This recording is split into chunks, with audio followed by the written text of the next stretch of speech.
Je serre ta parole dans mon cœur afin de ne pas pécher contre toi. Que cette parole soit cachée au fond de mon esprit pour produire le fruit qui t'est agréable.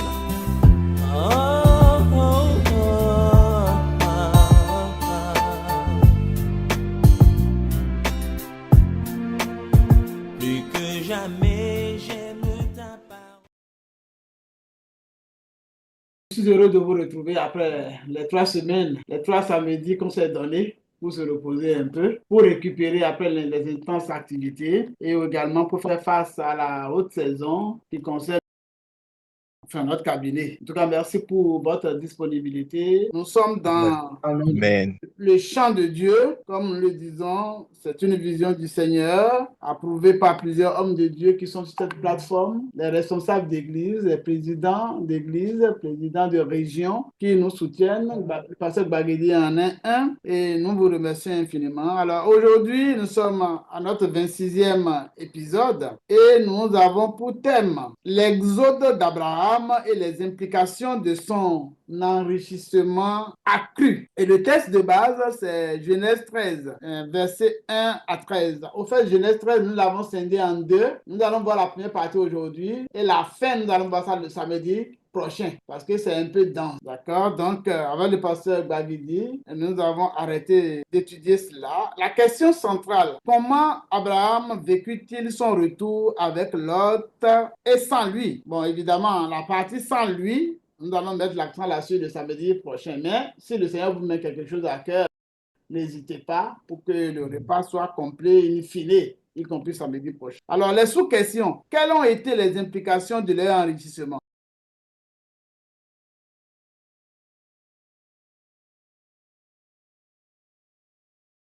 Deuxième question, quelle décision Abraham a-t-il pris? Troisième question, quelle posture Lot a-t-il eu? Et quatrième question, comment Lot choisit-il sa destination? D'accord, voilà ce que nous vous avons proposé. Il est indiqué en pareille circonstance que le texte soit lu. Donc, je vais lire d'abord les 13 premiers versets là, de Genèse 13, avec votre permission. Voici ce qui est écrit. Abraham, bon, parfois nous disons Abraham et Abraham. Vous savez qu'Abraham est devenu Abraham. Donc, sachez que c'est de la même personne que nous parlons. Ici, Abraham remonta d'Égypte vers le midi, sa femme et tout ce qui lui appartenait, et Lot avec lui. Abraham était très riche en troupeaux, en argent et en or. Il dirigea ses marches du midi jusqu'à Bethel, jusqu'au lieu où était sa tente au commencement entre Bethel et Haï. Verset 4. Au lieu où était l'autel qu'il avait fait précédemment, et là, Abraham invoqua le nom de l'Éternel. Verset 5. Lot qui voyageait avec Abraham avait aussi des brebis, des bœufs et des tentes. Verset 6. Et la contrée était insuffisante pour qu'ils demeurassent ensemble car leurs biens étaient si considérables qu'ils ne pouvaient demeurer ensemble. Il y eut querelle entre les bergers des troupeaux d'Abraham et les bergers des troupeaux de Lot. Les Cananéens et les Phéréziens habitaient alors dans le pays. Abraham dit à Lot, qu'il n'y ait point, je te prie, de dispute entre moi ni entre mes bergers et tes bergers, car nous sommes frères. Verset 9. Tout le pays n'est-il pas devant toi? Sépare-toi donc de moi. Si tu vas à gauche, j'irai à droite. Si tu vas à droite, j'irai à gauche. Lot leva les yeux et vit toute la plaine du Jourdain qui était entièrement arrosée avant que l'Éternel eût détruit Sodome et Gomorrhe. C'était jusqu'à ça comme un jardin de l'Éternel, comme le pays d'Égypte. Lot choisit pour lui toute la plaine du Jourdain et il s'avança vers l'Orient. C'est ainsi qu'ils se séparèrent l'un de l'autre. Verset 12. Abraham habita dans le pays de Canaan et Lot habita dans les villes et la plaine et dressa ses tentes jusqu'à Sodome. Les gens de Sodome étaient méchants et de grands pécheurs contre l'Éternel. Amen. Donc voilà le Amen. texte que nous avons choisi dans la suite de notre étude. Vous savez qu'on a commencé depuis Genèse chapitre 1 et nous avançons doucement. Et quand c'est nécessaire, quand ça crée d'autres problématiques, nous nous arrêtons pour aller traiter avant de pouvoir continuer. Voilà comment nous avons pu avancer. Alors, ici, la parole circule. Chacun prend la parole pour exposer ses études, d'accord, en quelques minutes. Donc, on lève la main simplement et puis on prend la parole. La parole est distribuée et puis à la fin, nous faisons une synthèse. Donc, la parole circule, je ne sais pas. Pasteur Guaguidi, vous voulez prendre la parole? Si vous me l'accordez, docteur, je la prendrai volontiers. Ben, c'est vous-même qui vous désirez, pasteur. Allez-y. Mon docteur, j'ai lu comme vous le chapitre 13 Okay. du verset 1 au verset 13 et j'ai compris qu'on ne saurait dissocier ce passage du précédent que nous avons lu qui parle du séjour d'Abraham en Égypte. Et permettez-moi à l'entame de vous lire quelques passages. Galates chapitre 6, versets 7 et 8. Galates 6, 7 et 8 qui disent « Ne vous y trompez pas, on ne se moque pas de Dieu. Ce qu'un homme aura semé, il le moissonnera aussi. Celui qui sème pour sa chair, moissonnera pour la chair la corruption, mais celui qui sème pour l'esprit, moissonnera de l'esprit la vie éternelle. » Notre patriarche a appris des conséquences de ses actes en Égypte et il décide de remonter, comme nous le stipule le verset 1, Abraham remonta d'Égypte vers le Nil. Lui, sa femme et tout ce qui lui appartenait et Lot avec lui. Vous voyez, le séjour en Égypte d'Abraham laissera des traces, laissera des séquelles, des traces en bien comme en mal. Remonté, il décida de partir avec ses richesses acquises dans le monde, bien entendu, en Égypte. Ces richesses qui seront pour lui une source de conflit. Il part avec ses serviteurs et ses servantes. Et parlant de ses servantes, je voudrais mettre l'accent sur l'Égyptienne qui monte avec lui. Ce neveu qui reste fort éloigné, n'est-ce pas, des services de la foi de son oncle et ce déshonneur porté sur son épouse, qui longtemps ne sera pas jugé enfant, mais cela n'est pas à la gloire de Dieu. Vous connaissez bien le déshonneur. On en a eu à parler. Et parlant de sa servante, je veux parler d'Agar, nous allons au verset 16. Voilà. Et nous étions en train de lire le verset 16 qui dit il traita bien Abraham à cause d'elle, et Abraham reçut des brebis, des bœufs, des ânes, des serviteurs et des servants, des ânesses et des chameaux. Lisons le verset 1 du chapitre 16. Sarai, femme d'Abraham, ne lui avait point donné d'enfant. Elle avait une servante égyptienne nommée Agar. Donc, certainement, Agar aussi aurait fait route avec eux d'Égypte en Canaan. Donc, c'est de ça que je voudrais parler. Quand nous lisons, n'est-ce pas, ce passage, ça met en exergue le désintéressement et le renoncement que produit la vraie foi. Je dis bien le désintéressement et le renoncement que produit la vraie foi. Ces deux thématiques font contraste avec la conduite de celui qui, tout en étant croyant, n'avait fait que suivre, quant à sa marche, la foi d'autrui. Il y a des gens qui aujourd'hui sont forts quand ils sont sous un parrainage spirituel. Ils ne sont pas autonomes. En réalité, on constate dans les actes de Lot qu'en réalité, sa foi ne dépend que de la foi d'Abraham. Sa foi est une foi suiviste. Parce que, dites-vous, Lot est bien croyant. Hein? La Bible le dit dans 2 Pierre 2,7. 2 Pierre 2,7. Deuxième épître de Pierre. Voilà, 2,7 qui dit « Et il a délivré le juste Lot, profondément attristé de la conduite de ses hommes sans frein dans leur dissolution. Il a délivré le juste Lot. Le juste Lot. J'insiste encore sur ça. Donc, après ce prélude, je voudrais dire que tout acte que l'on pose, comme la Bible dit, a des conséquences. Si nous nous comportons en bien, nous aurons de bonnes conséquences, mais si nous nous comportons contrairement à la parole de Dieu, nous en aurons aussi les conséquences, parce que tout ce qui va se passer dans ces passages découle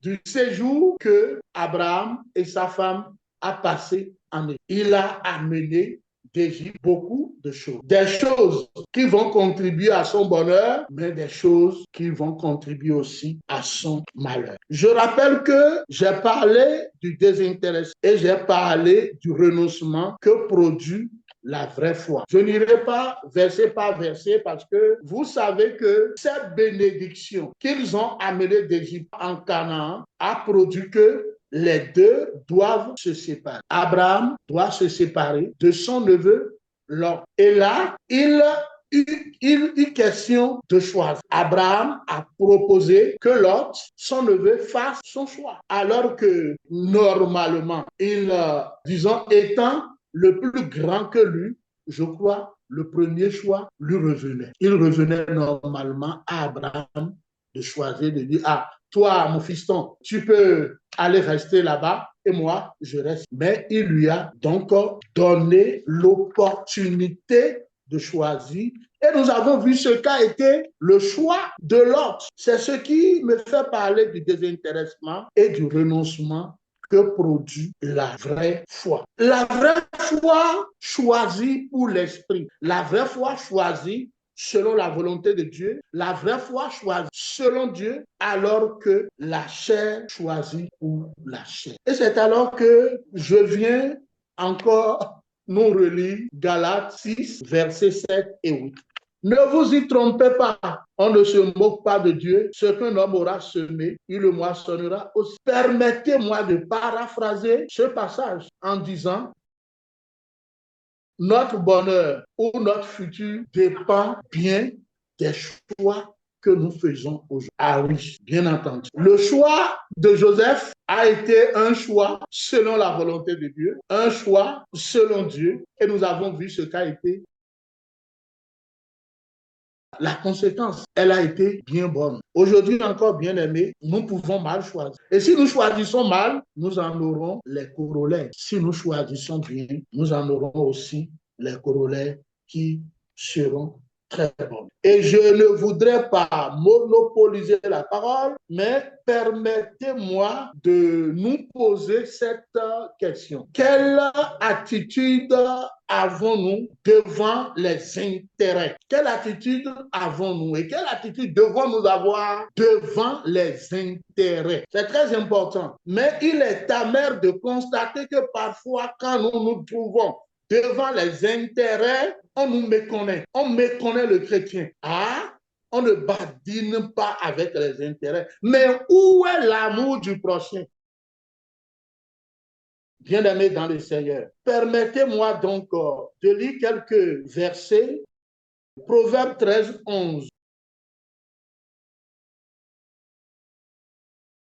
Ça parle du bien mal acquis. La richesse mal acquise diminue, mais celui qui amasse peu à peu l'augmente. Ça, ce n'est pas forcément ça. Luc 12, 15. Luc 12, 15. Luc 12, 15. Ça, c'est Jésus qui parle. Il dit, puis il a dit, gardez-vous avec soin de toute avarice, car la vie d'un homme ne dépend pas de ses biens. Fut-il dans l'abondance? Et la suite, c'est que Jésus leur donne cette parabole. La parabole qui concerne les terres d'un homme avait beaucoup rapporté. Nous continuons. 1 Timothée 6, 9 et 1 Timothée 6, 9 et 10.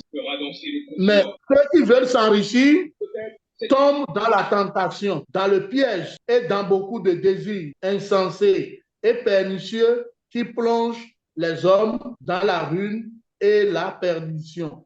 Car l'amour de l'argent est une racine de tous les maux. Et quelques-uns, en étant possédés, se sont égarés loin de la foi et se sont jetés eux-mêmes dans bien des tourments. Est-ce que vous me suivez? Oui, parfaitement. J'ai lu 1 Timothée 6, 9 et Oui. Ecclésiaste 5, 9, s'il vous plaît. Ecclésiaste 5, 9. Ecclésiaste 5, 9. Celui qui aime l'argent n'est pas rassasié par l'argent. Et celui qui aime les richesses n'en profite pas. C'est encore là une vanité. Je voudrais être clair que je ne suis pas du bord de ceux qui prêchent ou qui enseignent que le chrétien ne doit pas avoir une bonne ambition. Non, non, non, loin s'en faut. Et nous avons souvent rigolé même avec le docteur que normalement, bon, les gens disent généralement qu'au troisième âge, on a peu d'ambition ou on n'en a pas du tout.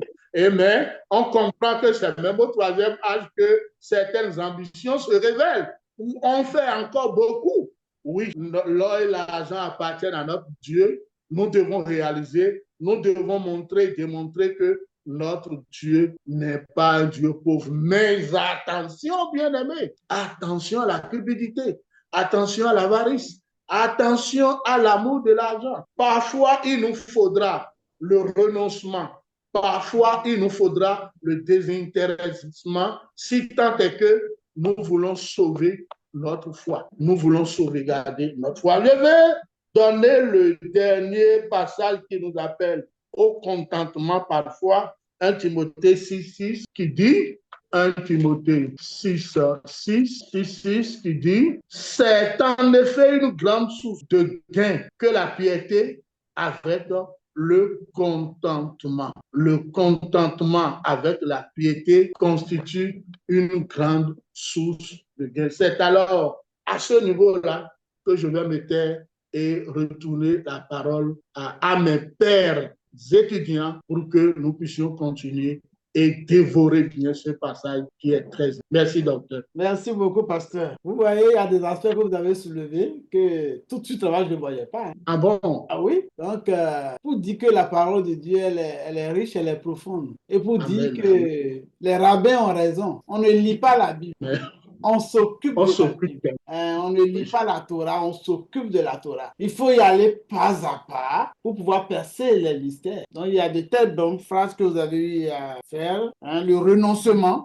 Abraham a renoncé à pouvoir choisir le premier. Ouais, c'est vrai qu'il a dit, mais la formulation est très parlante et c'est tellement vrai. C'est tellement vrai. Je voudrais vous remercier pour cela. Merci pour le lien établi aussi avec le passage précédent où nous avons vu la forfaiture d'Abraham quand il est descendu en Égypte, tout ce qui s'est passé, qui n'a pas honoré notre patriarche. Mais nous voyons en Abraham notre être. Nous nous découvrons en lui, ce que nous sommes réellement. Voilà. Merci beaucoup. Avant je vous ouvrir une parenthèse, docteur. Oui, pasteur. Oui. Parlant du renoncement et du désintéressement. Oui. Puisque nous avons fait plus de 15 ans ensemble, j'ai constaté qu'il vous arrive dans l'exercice de votre fonction de renoncer à des milliers de francs, à des centaines de francs. Je ne vais pas parler de milliards. À cause de votre éthique, à cause de votre foi, vous l'avez fait, je l'ai fait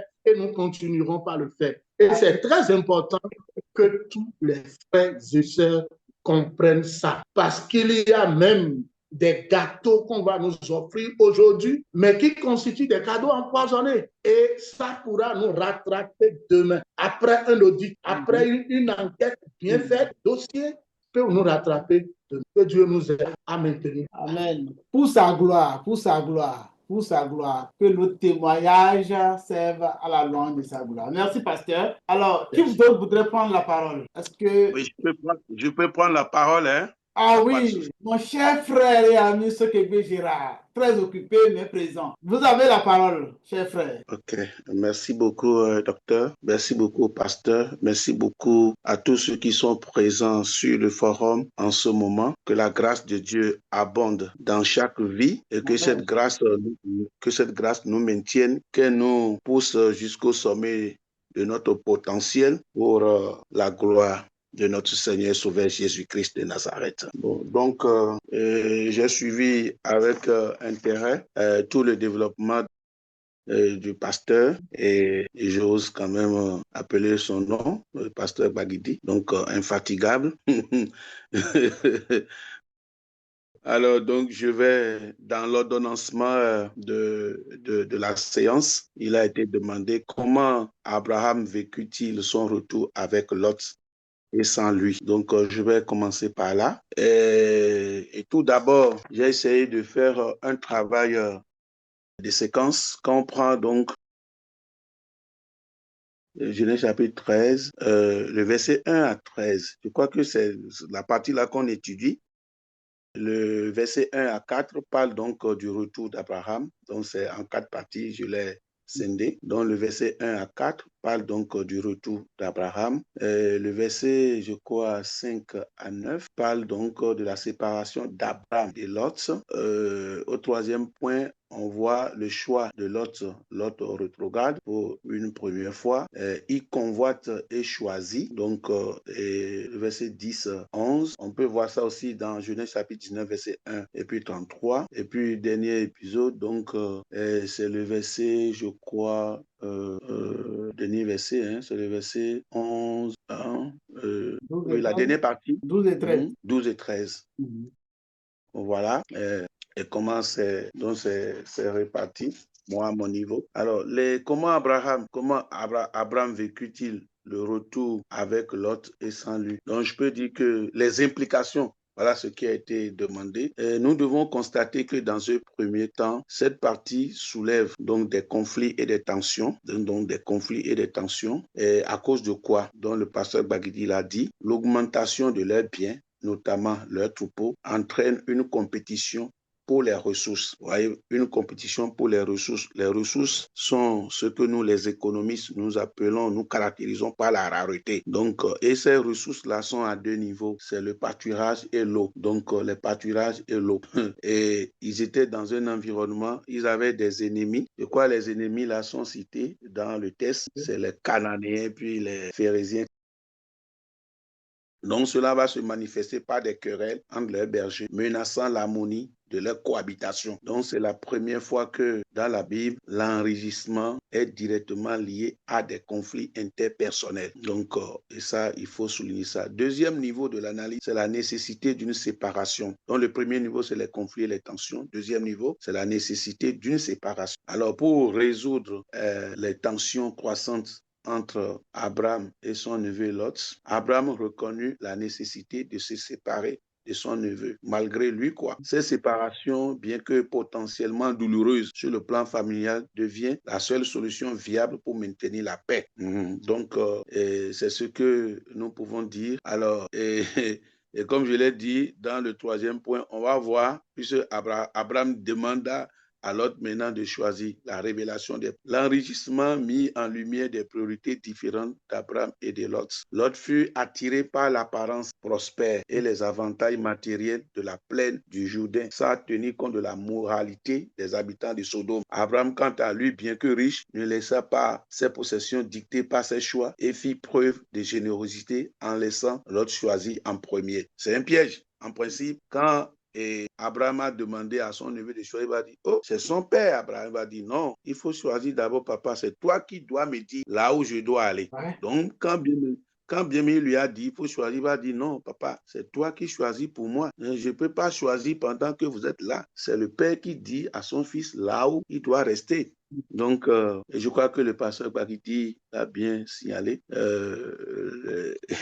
Tout ce qu'on voit n'est pas de l'or, ne brille pas. Donc, c'est un test. Donc, troisième niveau donc, de l'analyse, c'est un test de la foi et de la générosité. L'abondance fut un test pour Abraham. Il n'a pas considéré ses biens au point de s'accrocher à ses droits d'aînesse ou la meilleure partie du territoire. Il privilégia donc la paix et fit confiance à Dieu pour son avenir. Donc, sa proposition à Lot démontre une grande sagesse, un désintéressement remarquable. Vous voyez, donc cela entraîne donc des conséquences à long terme des choix. Le choix de Lot, motivé par sa convoitise que j'ai annoncé plus haut, des richesses visibles, le conduisit à s'installer près de Sodome, une vie qui allait être jugée sévèrement par Dieu. Ce choix eut des conséquences désastreuses pour lui et sa famille. En contraste, la décision d'Abraham basée sur la foi et la confiance en Dieu lui permit de rester dans le pays et de continuer à recevoir les bénédictions divines. Donc,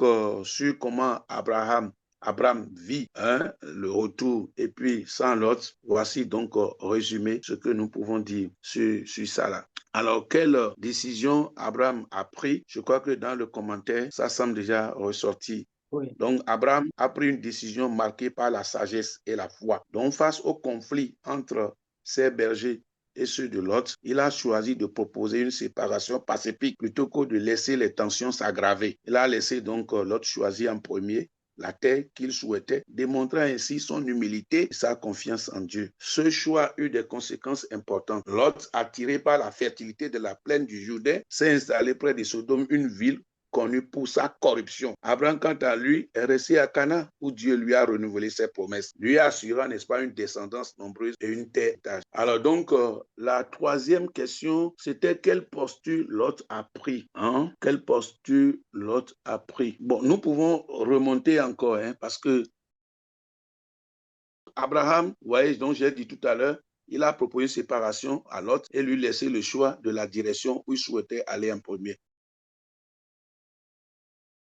La posture que Lot a prise, n'est-ce pas? Lot a adopté une posture influencée par des considérations matérielles plutôt que spirituelles. Lorsqu'il eut l'opportunité de choisir où s'installer, il a levé les yeux et vu que la plaine était bien arrosée, semblable au jardin de l'Éternel. Vous voyez, donc, comme Éden, quoi. Attiré donc par cette prospérité apparente, il a choisi cette région sans prendre en compte les implications spirituelles. Cette décision l'a conduit à s'installer près de Sodome. Voilà. Donc, Lot incarne ainsi une posture de compromis avec le monde, cherchant avant tout des avantages matériels sans considérer les risques spirituels. Donc, c'est une posture opportuniste et matérialiste, docteur? Donc, c'est une posture opportuniste et matérialiste. Alors, 4. Comment Lot choisit sa destination? Lot a choisi sa destination en se basant sur l'attrait visuel et les avantages matériels immédiats qu'offrait la région. La Bible dit qu'il a levé les yeux et a vu toute la plaine du Jourdain. Cette plaine lui est apparue particulièrement bien arrosée. Alors donc, séduit par cette apparente luxuriante et abondante, il a choisi de s'installer là, alors que c'était une zone vraiment dangereuse. Donc, moi-même, je me suis posé une question, et les questions du pasteur Bagidi m'ont intéressé. J'ai dit, voyez comment on dit, quel choix nous faisons, et si les gens nous font des choix, comment nous réagissons? Est-ce que vous voyez? Parce que si mes intérêts sont brisés, est-ce que à cause du Seigneur, je peux laisser? Et si je vois que mes intérêts sont trop brisés, est-ce que je demande aux gens non de réduire? C'est un peu ça, vous voyez? Et il a donné des exemples. Et ça, je témoigne. On vous donne, vous refusez. Mais là où vous refusez qu'il y ait augmentation, que les gens puissent en exploiter pour l'avancement du royaume. Mais je pense que si ce sont les nations qui vous donnent, non, nous devons dépouiller les nations pour faire avancer le royaume. Et donc, c'est vraiment important. Je me suis posé une question. Quelles leçons peut-on tirer? Quelles leçons pourrions-nous tirer donc du retour d'Abraham et des choix de Lot? Alors, vous voyez, l'initiative d'Abraham et le choix donc de Lot, nous pouvons tirer quelques leçons importantes pour gouverner notre marche avec le Seigneur. Je peux aller rapidement? Oui, allez-y. Ok, alors, première leçon, c'est la primauté de la paix et de la... Okay. Donc, je donnerai tout à l'heure quelques références, la primauté de la paix et de l'harmonie. Vous voyez, donc ça là, c'est que ça, c'est l'initiative d'Abraham. L'initiative, donc la primauté de la paix et de l'harmonie. Donc, nous aussi, comme Abraham l'a fait, quand il y a tension, qu'il y a conflit, cherchons la paix. Et je crois que l'apôtre Paul l'a signalé bien, l'a si bien dit aux Romains. Autant que se peut, soyez en paix avec les hommes. Donc, je crois que ce verset, c'est dans Romains, Romains, je crois, Romains chapitre 12, le verset 18. S'il est possible, autant que cela dépend de vous, soyez en paix avec tous les hommes. Donc, la primauté de la paix et de l'amour. Deuxième chose, la sagesse et la maturité dans la gestion des conflits. Troisième leçon, le désintéressement et la générosité. Quatrième leçon, le leadership par excellence, par l'exemplarité. Et puis, une dernière leçon, la confiance en la providence divine. Ça, là, c'est ce que le comportement d'Abraham nous permet de tirer. Venant maintenant au choix de Lot, qu'est-ce que cela nous amène à prendre en compte? L'attrait trompeur des apparences. Nous devons faire beaucoup attention. Deuxième chose, le danger du matérialisme et de la convoitise. Troisième chose, l'importance de considérer les valeurs et l'environnement. Quatrième chose, leçon, les conséquences à long terme des choix de court terme. Et puis, dernière leçon, c'est le contraste avec la foi. Donc, le choix de l'autre contraste avec celui d'Abraham, qui était basé sur la foi et la confiance en Dieu. Donc, face à ces leçons, nous pouvons avoir les comportements ci-après. L'importance du discernement, la confiance en Dieu, la nécessité de recourir à Dieu à chaque fois quand il faut choisir. Alors, donc, comme verset, le danger du matériel et de la convoitise. Nous avons Proverbe 20, 28, verset 20. Et puis la Bible dit, un homme fidèle est comblé de bénédictions, mais celui qui se hâte de s'enrichir ne reste pas impuni. C'est quand même très bien. Hein? Alors donc sur le désintéressement, par exemple, et la générosité, on a Philippiens 2, 3, 4. Voilà, Philippiens 2, 3, 4, Actes chapitre 20, 35. Sur la sagesse, pour gérer les conflits, on a le livre de Jacques 3, verset 17, 18. Bon, j'avais noté aussi 1 Timothée 6, 9, 10. Le pasteur l'a déjà cité. Et puis, voilà, Colossiens 3, verset 5. Et je finis, j'ai un verset toujours ce verset que je vais donner, c'est un verset de Sainte Écriture qui résume tout. Le Psaume chapitre 1, verset 1 à 3. Heureux l'homme qui ne marche pas selon les conseils des méchants, qui ne s'arrête pas sur la voie des pécheurs et qui ne s'assied pas en compagnie des moqueurs, mais qui trouve son plaisir dans la méditation de la loi de l'Éternel. Il est comparé à un arbre près d'un courant d'eau qui donne son fruit en sa saison, le feuillage est vert, tout ce qu'il fait lui réussit. Donc, notre bénédiction, notre richesse, c'est la relation avec le Seigneur. Merci beaucoup, que le Seigneur vous bénisse. Merci, mon cher frère, Dr. Sokebe, pour la riche contribution. Nous avons pris note. Merci. Qui d'autre voudrait prendre la parole? Est-ce que mon ancien Dominique voudrait prendre la parole? Bien, juste vous remercier. Vous m'entendez? Oui, on reçoit 5 sur 5. Ok. Alors moi, je voudrais juste, c'est la première séance à laquelle j'assiste, donc j'ai pris beaucoup de notes. Et je vois que le niveau est vraiment à un niveau très, très soutenu pour un tel panel. Je pense que ça en vaut vraiment la peine et je peux vraiment exprimer toute ma joie d'être parmi vous, parce que c'est ce que nous recherchons tous, hein, l'enseignement, éplucher la parole de Dieu, aller à profondeur pour apprendre davantage. Ce soir, je peux dire que je peux avouer que j'ai vraiment appris beaucoup de choses. Et donc, ça ne fait que galvaniser tout l'intérêt que j'ai en participant à ce forum. Et je voudrais vraiment vous dire un grand merci. Un grand merci. Comme c'est la première fois, je n'ai pas eu le temps de préparer comme le docteur Sokebe l'a fait parce que je vois que ça nécessite vraiment, quand le thème est donné en avance, ça nécessite de faire des recherches et puis de pouvoir apporter sa contribution pour enrichir le débat. Et ça, vraiment, j'ai été vraiment séduit, je l'avoue, par les recherches que le pasteur Baguidi a donné et puis ce que le docteur Sokebe vient de donner. Et ça m'est allé vraiment droit au cœur. Je vous remercie entièrement, sincèrement, pour cette... si ça n'avait pas existé, vraiment, on aurait appelé de tout vœu pour que ça existe. Dieu merci. Vous m'avez branché. Vraiment, je suis très, très, très, très heureux. Et je vous remercie, Dr. Wangassi, parce que là, ça a été encore une bonne nouvelle pour moi d'apprendre que vous avez pu faire le doctorat dans tout ce que vous m'avez cité en inbox la dernière fois. On a collaboré, c'est vrai, au niveau de l'Alliance publique en tant qu'auditeur. Et je devais juste intervenir quand le pasteur Baguidi a parlé du renoncement. Prenant votre exemple, je voulais juste confirmer, juste rapidement, qu'effectivement, quand j'ai été nommé directeur de l'Alliance publique, l'expert comptable à Wangassi était celui qui avait été choisi pour faire l'audit organisationnel de l'Alliance publique. Et j'ai vu effectivement qu'il a renoncé à beaucoup de choses. Je peux témoigner, il a renoncé à beaucoup de choses. Il a fait des forfaits qui n'étaient même pas à la hauteur travail qui a été fait, lui et son équipe. Et vraiment, je peux confirmer que le renoncement s'est vraiment collé à sa peau en tant qu'un bon chrétien, bien converti. C'est vraiment un très bon frère. Je peux le confirmer. Très bon frère. Il a agi souvent dans le renoncement. Et là, vraiment, je remercie le pasteur Baguidi pour son message, son speech. Et puis pour le frère docteur Sogogbe. Que le Seigneur vous bénisse. Prochainement, je vais me préparer à intervenir. Merci pour l'intervention. Oui, mais oui. Mais il est intervenu, il n'a pas besoin de préparer quelque chose, mais il a déjà abordé la thématique. Ouais. Oui, merci. Pasteur Baguidi, vous avez la parole.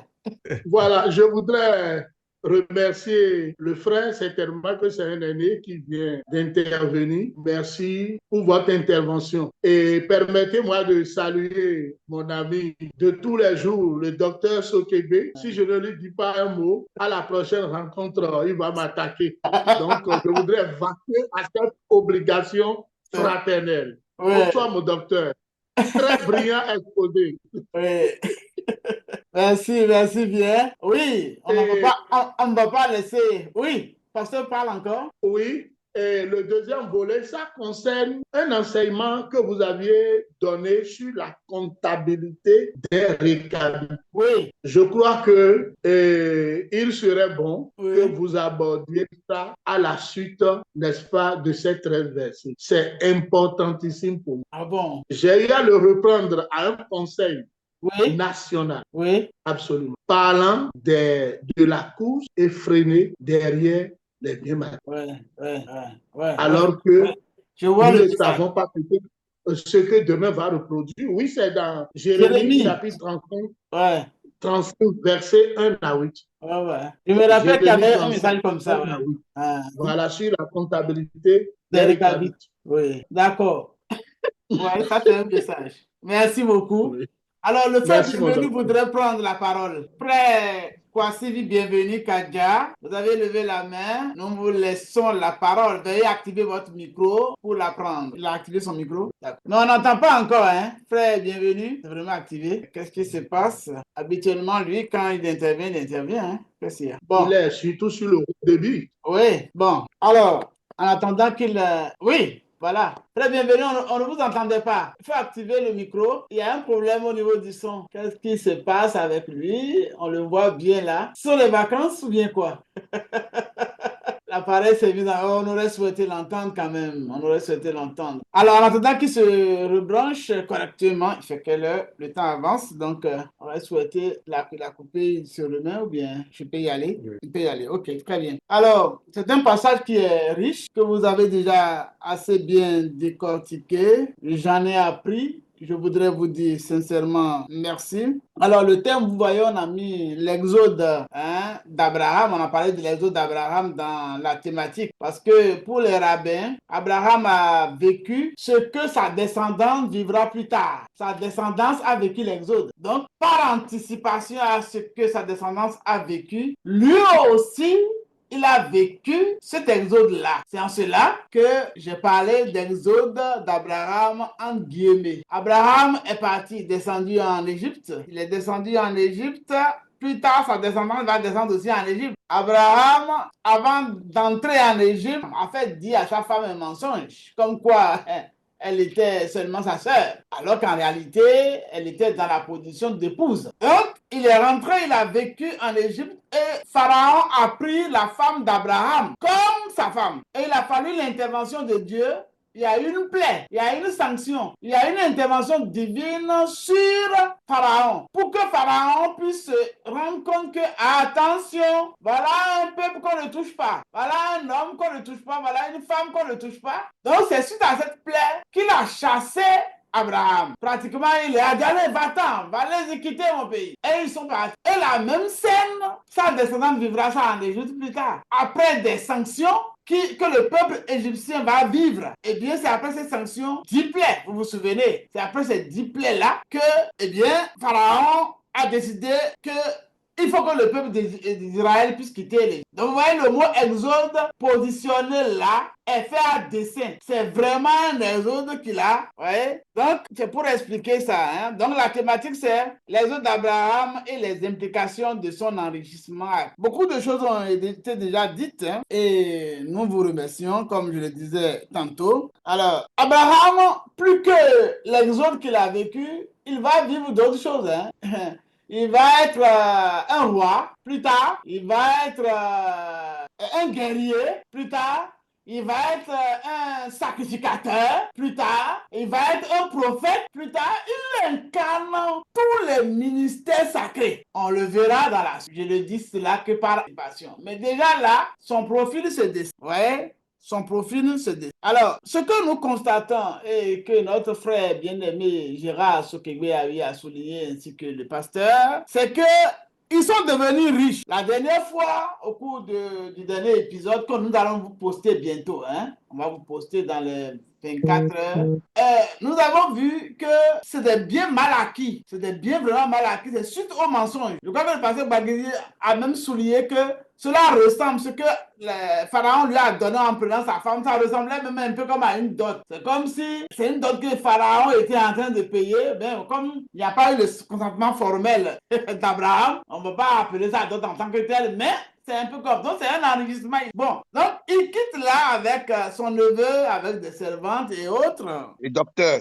Oui. Mais il n'a pas demandé. Hein? Il n'a pas demandé, non. Donc, il n'a pas eu son consentement. Non, il n'a pas demandé. Donc, il pouvait refuser comme aussi il pouvait accepter. Donc, il a choisi d'accepter. Oui.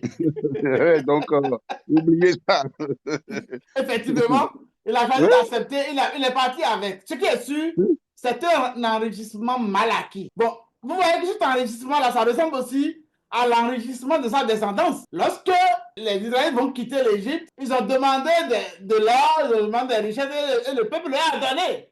Parce qu'ils avaient peur de mourir. Ce peuple-là, à cause de qui tous nos premiers-nés sont morts, il vaut mieux leur donner ça, ils vont partir. C'est dans un autre contexte, mais de toutes les façons, on sait que pour le peuple des Israélites, quand ils quittaient, c'était pour pouvoir construire le tabernacle. On justifie ça par ça, ok? Mais pour Abraham, c'était des biens un peu mal acquis. Ça, on ne peut pas dire autrement. Maintenant, le problème qui est là, c'est la gestion des richesses. Qui n'avait pas eu de richesses, qui n'avait pas eu des troupeaux, qui n'avait pas eu des bergers différents avec des richesses accrues, mais ils s'entendaient. C'est pour dire que l'intervention des richesses sont souvent des sources de corruption, des sources de mésentente, des sources de division. Il y a un adage dans notre langue africaine, je vais parler du Bénin, on dit « deux Django ne partagent pas 25 francs ». Chacun va prendre 10 francs, mais 5 francs là qui va prendre. Donc, le partage des richesses, c'est vraiment une difficulté. Quand on devient riche, même dans nos foyers, notre attitude change quand nous devenons riches. Que ce soit monsieur, que ce soit madame, on est facilement influencé par l'apparition d'une richesse soudaine et inespérée. Moi, je suis fils de personnes modestes. Mon papa était charpentier, menuisier. Ma maman était ménagère. Bon, quelqu'un qui descend d'eux, qui se retrouve avec tout ce que j'ai eu déjà, vraiment, c'était inespéré. Maintenant, si je n'ai pas la sagesse, c'est un problème. Donc, l'apparition des richesses, c'est souvent un problème. Très souvent, quand l'homme a des richesses, ben, il oriente mal. Il trouve que c'est le moment d'avoir une nouvelle femme. Une nouvelle voiture, une nouvelle maison, une nouvelle femme. Là, on se donne des maîtresses parce qu'on en a. On a les moyens. Comme on en a, ben, il faut pouvoir dépenser. Donc, on s'exprime. Et puis, de toute façon, quand tu apparais, même tes grands frères t'appellent grand frère. On t'appelle facilement boss. Ça te monte la tête. Comme tu tends vers les gens, et bien, si tu ne sais pas faire, tu perds contrôle. Les richesses déséquilibrent. Sinon, jamais les bergers de Lot ne doivent faire palabre avec le berger d'Abraham. Ça, c'est jamais. C'est l'oncle. Mais ils sont partis de Haran ensemble. D'accord? D'abord, ils sont partis de la Mésopotamie pour s'installer à Haran avec le père d'Abraham, Térak. Et puis après, ils sont partis de là sur instruction divine et ils sont arrivés à Canaan. Et ils sont repartis en Égypte ensemble. Et puis, ils remontent. Ils étaient tout le temps ensemble. Comment se fait-il qu'il faut se séparer? Donc, attention aux richesses. Attention aux hommes devenus riches et attention aux femmes devenues riches. De devenir riches plus que leur mari. On peut répondre n'importe comment à son mari parce qu'on se sent nanti maintenant. Voilà. On peut faire ce qu'on veut. On peut prendre des décisions. Voilà. Donc, attention. Et même quand nous sommes enfants devenus matures, quelle attitude nous avons vis-à-vis de nos parents? Parce que dans cette situation, nous voyons que Lot était comme l'enfant d'Abraham. Hein. Vraiment, c'est son oncle. Et il a été son tuteur jusque-là. Et puis voilà qu'il y a richesse. Bon, c'est vrai que dans le cours normal des choses, on doit se séparer. À un moment donné, l'homme quittera son père et sa mère et s'attachera à sa femme. C'est ce que nous dit la Bible. Mais attention à pouvoir bien partir. Attention à pouvoir partir avec la bénédiction du Père ou de celui qui est en posture de Père. Parce que ce que le Père a, qui est sacré, c'est sa bénédiction. Et ça, il faut qu'il la donne avec joie. Il faut qu'il la donne avec joie. Il faut qu'il la donne sans conflit. Donc, même si on doit partir, on doit quitter le Père, on doit quitter l'oncle, on doit quitter le tuteur. Faisons tout pour partir dans la paix, dans la tranquillité, sans conflit. L'autre devait interdire à ses bergers de faire des histoires avec les bergers de son. Donc, premièrement, notons bien que l'apparition de la richesse, ça entraîne un déséquilibre. Alors, tout à l'heure, mon ami et frère Gérard Soukegbe disait, qui est docteur en économie, qu'il disait que les ressources rares, oui, les ressources rares. Alors, nous disons effectivement que toute croissance entraîne un déséquilibre. Toute croissance. Vous allez voir que lorsque un enfant est en train de grandir, chaque premier pas là, il tombe. Parce qu'il apprend à marcher. On apprend aussi à devenir riche. Parce que si la richesse arrive subitement et que la croissance est trop vite prononcée, tu risques de tomber. Comme un enfant qui apprend à marcher et qui tombe, tu risques de tomber. Donc, quand la richesse apparaît et en grande quantité, vraiment, tel que ça s'est passé là, c'est le grand risque. Alors, l'autre chose et ça entraîne des disputes, je crois que vous avez développé suffisamment les désintérêts et autres gens, je vais passer sur ça. Vous avez aussi développé le fait qu'Abraham a proposé une solution très sage, je vais passer sur ça. Donc c'est une bonne proposition qu'il a eu à faire. Il propose la séparation en douceur. Je ne vais pas revenir là-dessus, vous avez tellement bien dit que moi-même j'ai noté cela. Alors, effectivement, il a laissé le choix. Alors, ce que je dois dire, c'est que Abraham, maintenant, il devient confiant un peu en son Dieu. Il devient un peu plus confiant. Pourquoi? Parce que, vous voyez, au moment où il rentrait en Égypte, là, il avait peur. Il avait peur qu'on lui prenne sa femme, qu'on le tue. Il avait peur. Mais il est rentré et les gens ont découvert que c'est sa femme, mais quand même, on ne l'a pas tué. Et il est sorti et il a compris qu'il y avait une intervention divine. Il s'est dit, bon, ce Dieu-là qui m'a dit de sortir, il est capable de veiller sur moi. Il en a appris. Il s'est bonifié. C'est pourquoi, de cette bonification, d'accord, de ce goodwill, cette survaleur acquise, eh bien, il a proposé à son neveu, il faut regarder, tu choisis. Il n'était plus inquiet. Il savait maintenant que non, son Dieu là, attends, on a pris sa femme. Tiens, moi si tu as pris ma femme, c'est que tu as, après tu as fait palabre. Mais c'est vrai que c'était avec un souverain. C'était avec un souverain.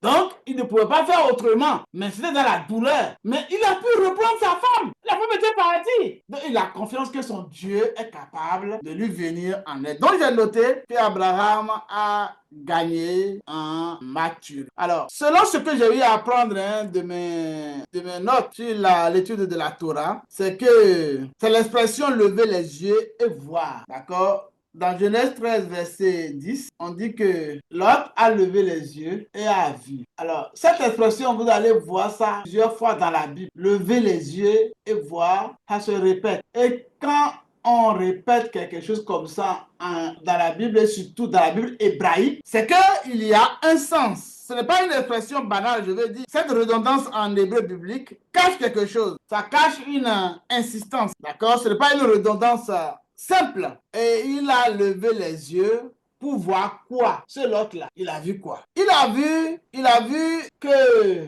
la ville de Sodome là, ça ressemblait à ce qu'il a vu en Égypte. Vous voyez, c'est ce qui est écrit. Il a dit qu'il y avait un jardin là, que c'était un peu arrosé comme l'Égypte. Il compare ça à ce qu'il a vu en Égypte. Donc, ce qu'il a vu en Égypte est devenu sa référence. C'est devenu son étalon. C'est devenu son modèle. Ça veut dire que dans sa pensée là, il n'a pas encore quitté l'Égypte. Et il veut vivre l'environnement de l'Égypte. Faisons attention à ne pas vivre comme des bâtiments, nous conformer comme le monde. Nous savons que l'Égypte, c'est l'image. Je disais tantôt que lever les yeux pour voir, là, c'est une expression très importante. Vous allez voir que même certaines personnes qui sont en difficulté, quand ils lèvent les yeux, Dieu peut intervenir. Lever les yeux pour voir, ça veut dire, chez les Hébreux, ça veut dire être ébloui. Ça veut dire aussi recevoir une révélation. Recevoir une révélation. Mais lui, lever les yeux pour voir, il a vu un peu ce qu'il voulait voir ou ce qu'il a vu, mais comparé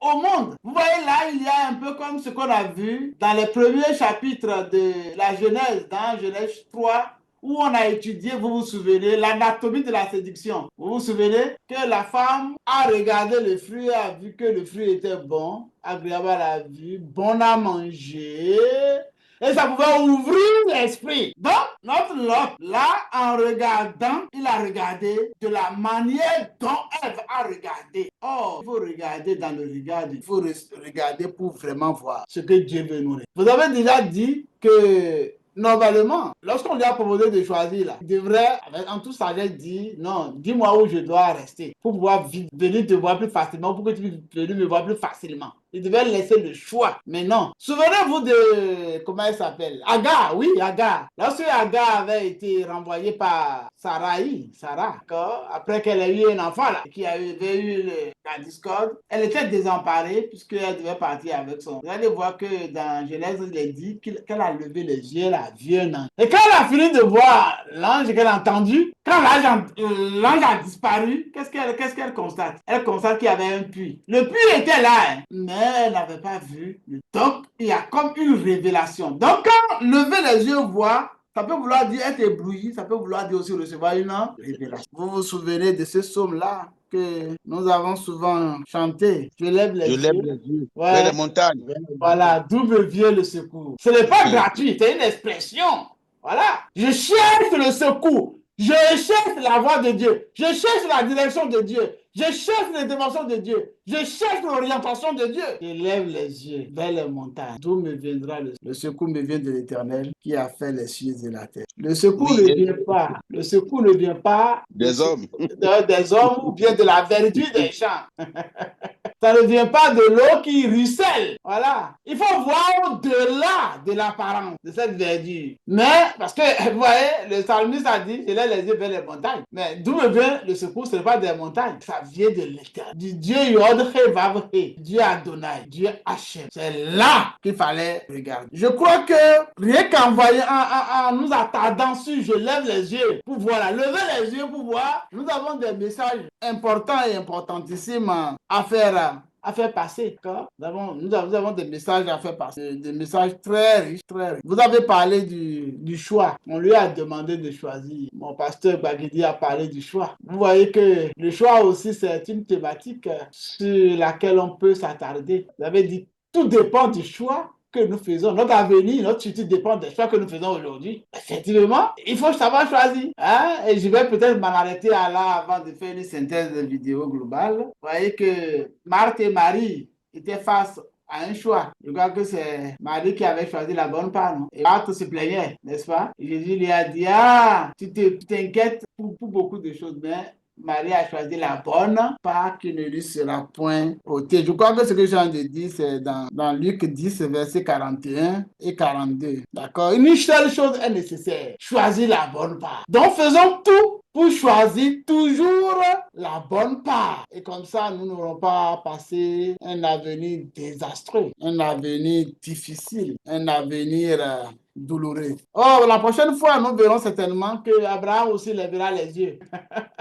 C'est la deuxième partie. Il va lever aussi les yeux et il va voir dans sa détresse parce que, à la vérité, Abraham avait 75 ans quand il descendait en Égypte, si mon souvenir est bon. Hein? Mais quand il partait, ou bien quand il est arrivé à Canaan, alors, quand il partait, vous voyez, il était déjà assez âgé, il n'avait pas encore d'enfant. Et il voyait peut-être son avenir, l'avenir de sa descendance dans l'autre. Ouais. Et voilà que ce lot-là ne s'imagine pas être de la descendance d'Abraham. Donc, Abraham doit être désemparé au moins 2 fois. En plus de la séparation familiale, c'est son espoir de descendance. Bon, selon ses calculs toujours humains, que nous sommes dans ce corps-là, c'est son espoir qui est en train de parler. Donc, Abraham va devoir se séparer.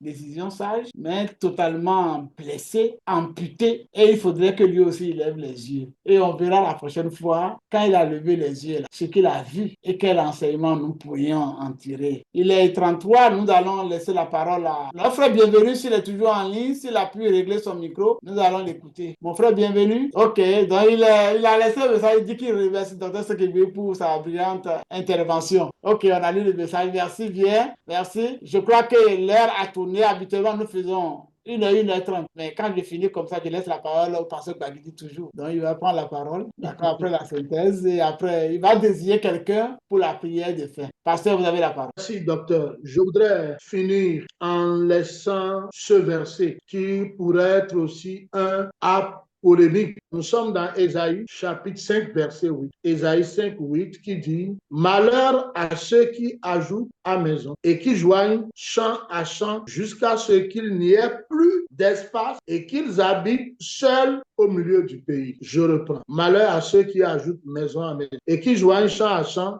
jusqu'à ce qu'il n'y ait plus d'espace et qu'ils habitent seuls au milieu. Je crois la prochaine fois, mon intervention partira.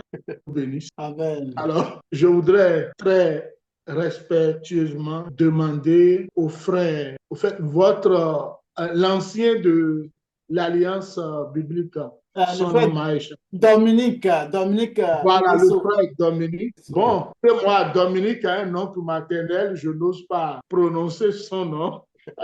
Il n'y a pas de souci. Il va bien clôturer la séance par une bonne prière. D'accord. Ok, merci beaucoup. Alors, nous prions. Je vais te dire merci, notre Père, notre Dieu. C'est toi qui as voulu que ce soir, nous soyons réunis ici autour de cette table. Père, merci pour les initiateurs de cette plateforme. Tu nous as appelés afin que chacun puisse apporter sa contribution sur l'enseignement de ta parole. Ta parole qui est une lampe à nos pieds, lumière sur notre sentier. Seigneur, ce soir, nous avons entendu beaucoup de choses, tiré beaucoup de leçons. Seigneur, tu ne parles pas en vain. Et lorsque tu nous apportes un enseignement, c'est parce que tu veux atteindre un objectif. Je sais que ce que chacun de nous a reçu ce soir, cela pourra nous aider à parfaire notre relation avec toi, à pouvoir continuer à marcher selon que tu nous le demandes. Je bénis ton nom, Seigneur, pour cette plateforme. Continue de l'enrichir. Continue de faire venir encore des personnes ressources afin que cela puisse aider les uns et les autres à pouvoir apprendre encore davantage sur tout ce que tu nous donnes et que cela puisse nous aider à nous préparer à aller auprès de toi. Je bénis ton nom, tendre Père, de ce que tu nous enrichis au travers de cette parole. Permets que cette parole puisse nous faire du bien et que cela puisse contribuer à notre marche avec toi. Sois béni, sois loué, que la gloire et l'honneur reviennent à toi pour que prochainement nous soyons encore réunis ici, Seigneur Dieu, pour apprendre davantage de toi. Béni soit ton nom, au nom de Jésus. Amen.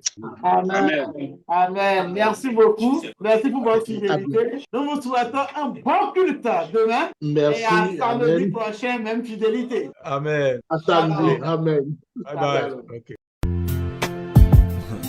Je serre ta parole dans mon cœur afin de ne pas pécher contre toi. Que cette parole soit cachée au fond de mon esprit pour produire le fruit.